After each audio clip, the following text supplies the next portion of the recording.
کے لیے نبی صلی اللہ علیہ وسلم نے ساری زندگی محنت کی، جو یہ آپ کے اساتذہ ایک بہت بڑا عالم اٹھا کر الحمدللہ آپ کے سامنے ہے، کردار سازی کا عالم ایک بہت بڑا عالم، بہت بڑا جھنڈا اٹھا کر آپ کے سامنے، بہت بڑا میدان اٹھا کر آپ کے سامنے آئے، بہت بڑا پروگرام لے کر آپ کے سامنے آئے۔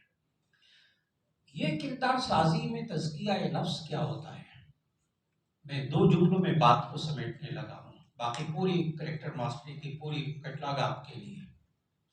تزکیہ نفس کیا ہوتا ہے؟ جو آپ میں سے ایک ایک طالب علم، ایک ایک طالبہ کے لیے ضروری ہے، اور ان اساتذہ نے کمر بستہ ہے الحمدللہ، یہ اساتذہ اس کو نافذ کرنے میں، اور اللہ ان کو کامیاب فرمائے۔